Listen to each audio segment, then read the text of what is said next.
Welcome to Stock Designs, and in this video I want to show you how I created this logo for a cafe. This is part of the series where you create with me, so I will not be narrating how to exactly do what I did. I'll just narrate along on the easy parts, and most of the other parts should be simple. And designing is not really about having precise directions to know where you're going. It's just about knowing the direction in which you're going at.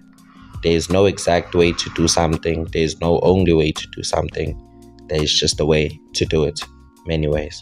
So before we start, I'd like to ask that you like, share, comment, and subscribe, and turn on post notifications so you're notified every time I post. And then without further ado, let's get into today's video.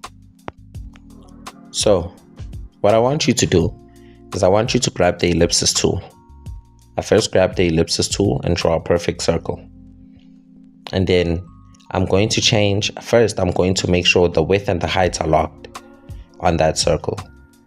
Then I'm going to change the width and height to 100, go to the fill in strokes menu, and I'm going to change the stroke style to 5 pixels, if not 10, so that your strokes are darker.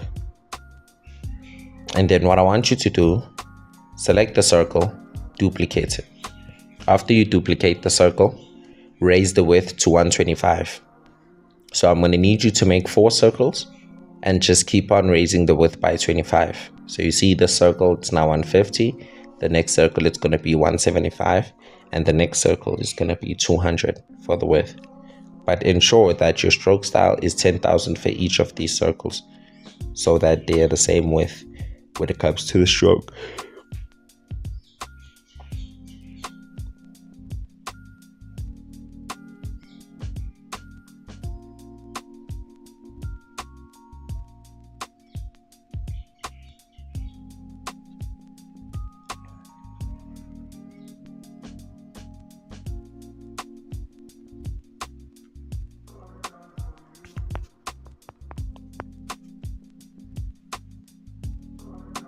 And then I want you to select all of the circles, go to your Align and Distribute menu, relative to last selected.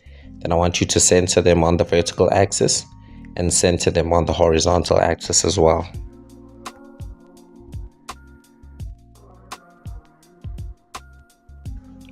Okay, so now what I want you to do is to select all of the circles after you've aligned them.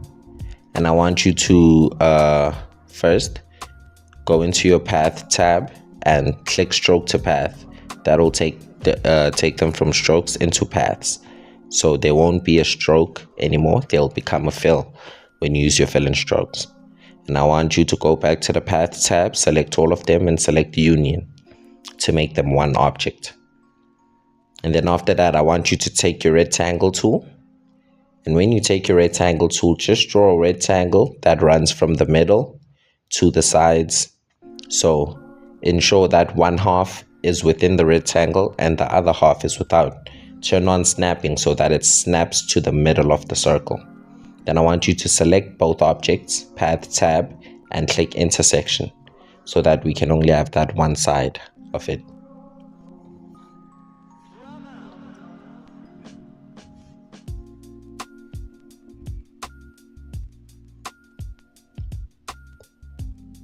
Then I want you to grab your rectangle tool, go in the middle of that tool, or duplicate the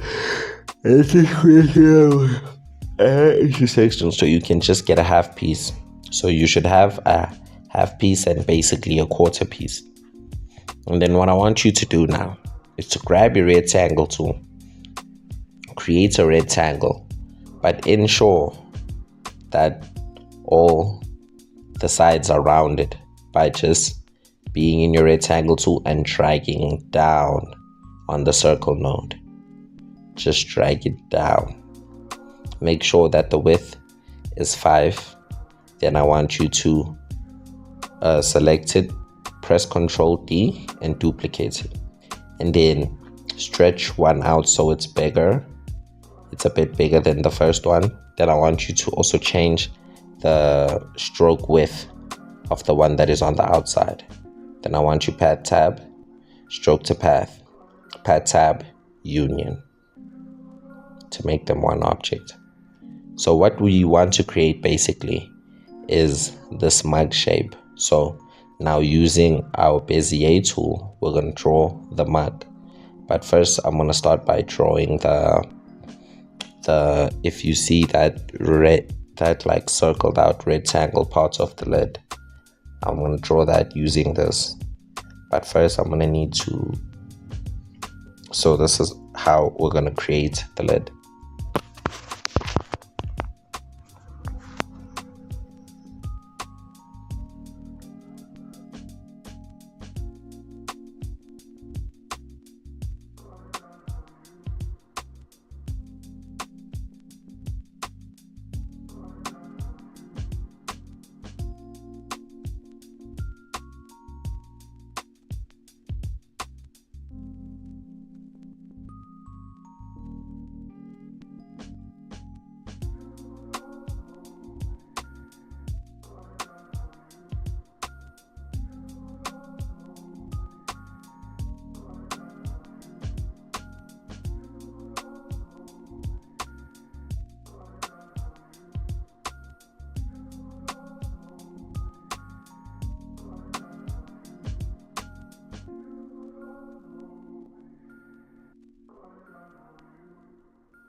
Okay, so now that we're done creating that part, what I want you to do is to grab your rectangle tool, create a rectangle, and drop the stroke width to like 3. But make sure that it's 3 pixels, not 3 millimeters. Make sure that it's 3 pixels. And then what you're going to do is you're going to try to put it in the middle of the cup to measure where it is. And then all we need to do is just round out the edges. But first we need to get the exact size.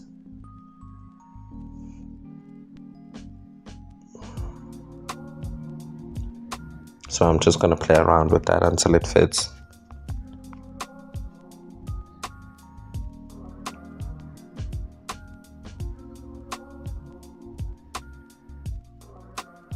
So remember, to round out edges, you grab your rectangle tool and you slide down the circle node to round out your edges.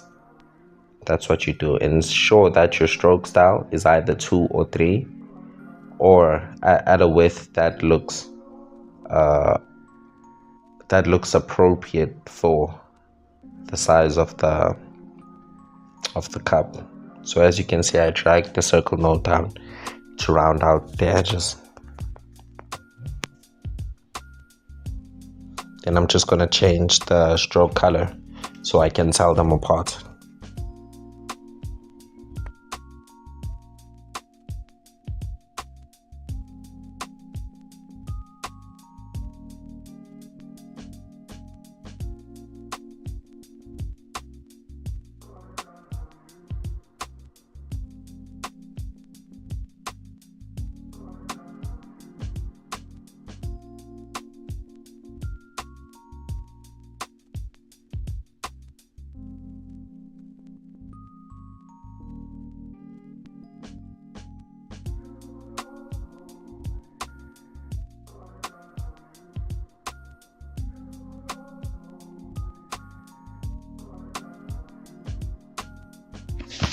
So now what I'm going to do, as you can see, the black parts of the cup, the one that has a lower opacity, the way it looks kind of weird, or how big the other sides are and how small the other sides are in comparison. So I'm just going to play around with it and switch it around.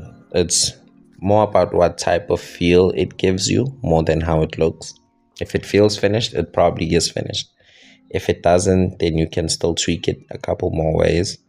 I'm not saying that everything has to be perfect, but don't just create to create. Create things that you can also be proud of, things that you can claim as your own and as your creations. So I'm just going to drop it down there a little bit so that the rounded out rectangle on the cup can fit. I'm also going to play with the sides, just move them kind away, round them out, see how it looks and all of that. That's why I'm saying you must more play with it more than anything and just feel out how different changes make you feel, the different aesthetic that it brings to the object.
Okay, now what I'm going to do is I'm going to select the black object and I'm going to duplicate it. And then I'm just going to scale it down by holding Shift Control and dragging in on the arrows to scale it down. I'm going to make sure I scale it down so that I can make the part where you can drink on the lid of the mug. So by scaling it down, I get a shape that's like that, and I'm just going to tweak it by playing with the size, how it looks, making it go in more, go down more. This is the exact way that we're looking for it to be. So I'm probably going to try to round out the top a little more and push it in more. And then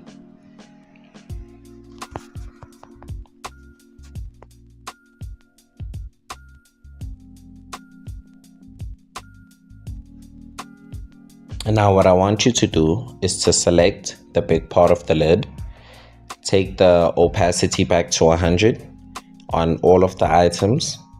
So even the circle shaped rectangle part of it and also the sippy part of the lid, I want you to take the opacity to 100.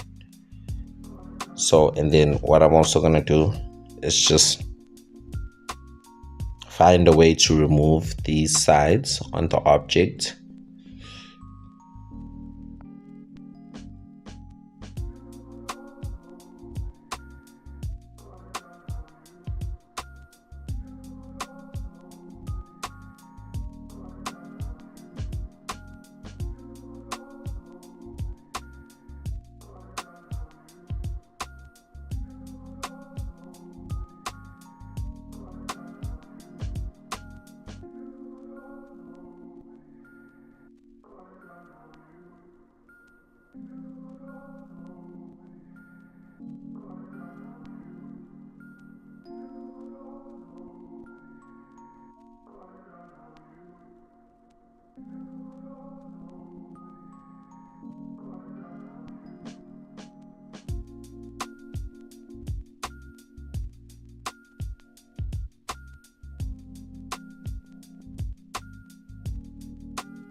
And what I'm going to do is I'm just going to select the big part of the lid, and I'm going to take the eraser tool and I'm just going to erase that middle part so there's a space in the rectangular between the circle shaped rectangle. So I'm just going to erase those parts, ensure that I've erased properly so there's no lasting bits.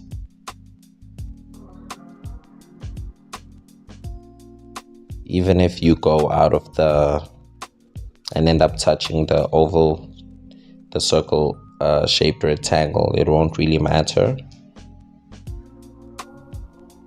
because you have selected the item, so it's only going to delete on that specific item.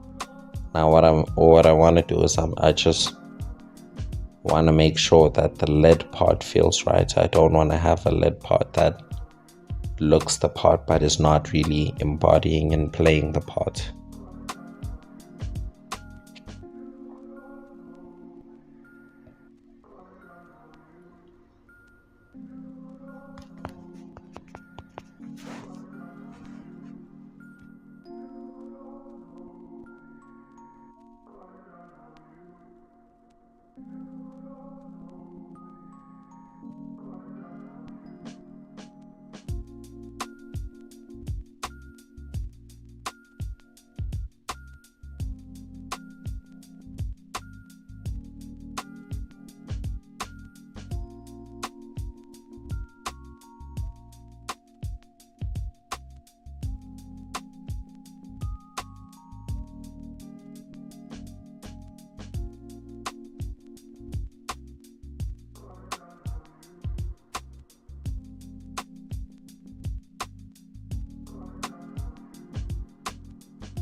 So now that you're done with the sippy part of the lid, what I want you to do is grab the whole lid, and then I just want you to group the objects. So you're going to go to your object tab and you're going to group them all together. I don't really do that until later on in the tutorial, but as of right now, it's very important just to make things easier for you, and so you don't have as many floating parts as I do in my design.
So now we're going to create the tree in the middle. So what I want you to do is to import one of the images that you're going to use as your reference image.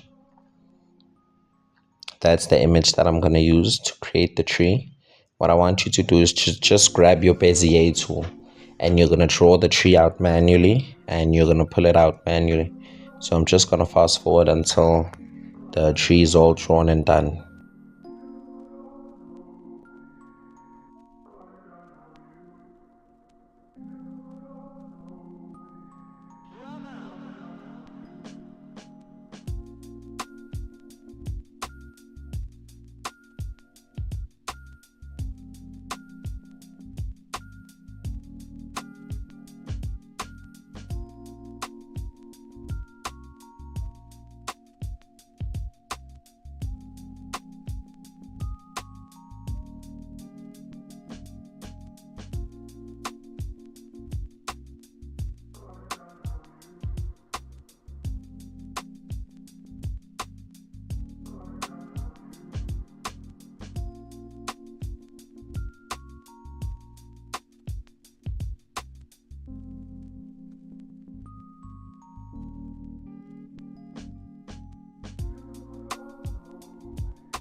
As you can see, now I have my tree all drawn out perfectly.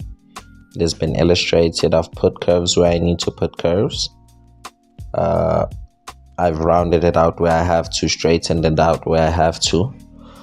So that is done for the tree. So what we're gonna do with the tree, I just needed to pull the end of it a little bit down so that it is a little longer and it can really give off the stem type of feeling as we're gonna put it and place it in a cup.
And now after placing our tree, what I want to do is just adjust our cup a little bit.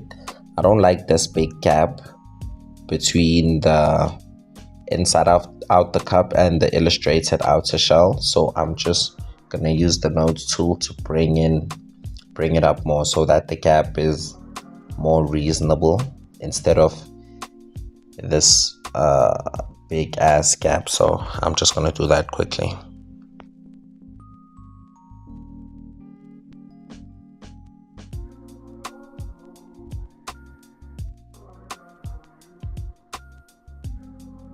And now what we are going to do in this image, we are going to draw out we're going to not draw out, we are going to create the initials. So the name that ChatGPT gave me for the establishment that we're using as our reference is Bloom and Brew. That's going to be the name of our makeshift cafe. So I think those two B's and the and will really make something special. And I'm sure, as you have seen in the earlier images, that I've downloaded some image of a bee that kind of has like a leaf on it. So I'm going to use that to create the monogram for our logo.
So to draw that B shape, I was using the Bezier tool, and to really tweak it, I was using the nodes tool, as I do with all and most of my illustrations. And then to make the middle parts, you just need to draw them out, but make sure you change the color so you can see the difference between the middle parts and the big parts of the B. And then all you do is you just select both of them and you click difference, and it's just, instead of just the item being there, it's gonna create basically a difference. So it's gonna delete the middle parts of it, so you'll have those middle spaces in the B. I'm just gonna fast forward until this whole operation is done.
And as you can see, we have created this beautiful B that we're going to use as our monogram for the logo. Now I just want to use the text tool to select a and. I already know what fonts I'm going to use to create the and I already know what fonts I'm going to use to create the main wording on the logo. And I'm going to use that the Helvetica font to draw that and, because that really looks like a nice hand, and it will mesh and gel together with our B monograms.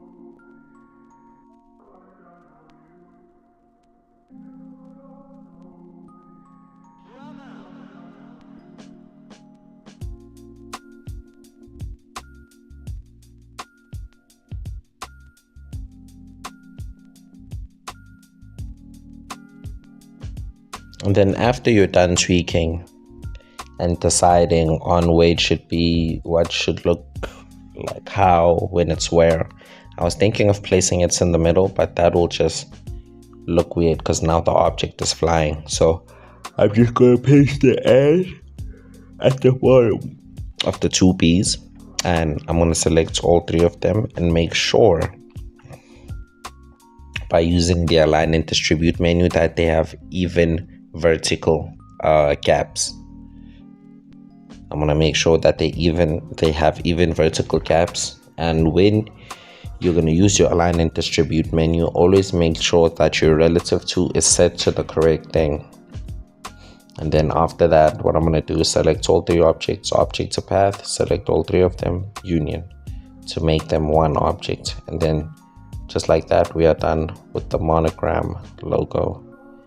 And we're going to select that. I finished the cup off screen. I didn't really record when I did, but those are two things down of the couple that we are going to create.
And now, using some of the objects we've created, I'm just gonna create a few more logo variants. So using the BNB, I'm gonna use that and this mug logo. And as you can see, I created some half circle stroke. So I'm gonna create some logo variants using this.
And now what I'm going to do is just create some backgrounds, and I'm going to put the logos on so that when I post, they are more capturing. So the amount of logos that I created in the end was like 4, if not 5, if I'm not mistaken.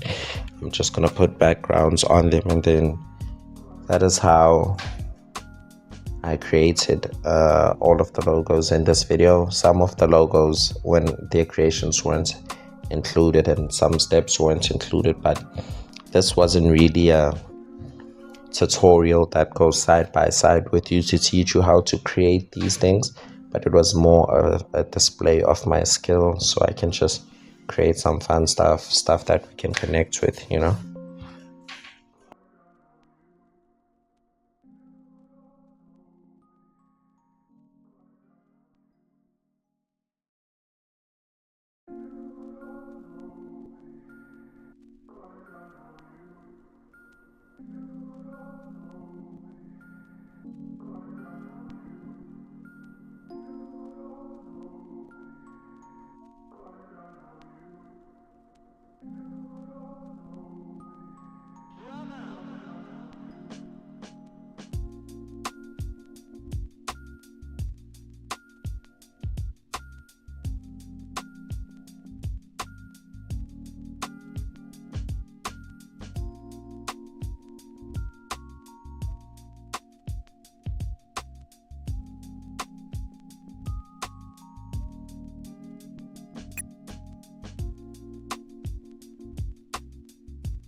And just like that, we have reached the end of today's video.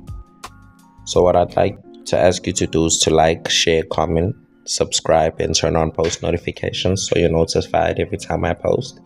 And then I will see you in the next video.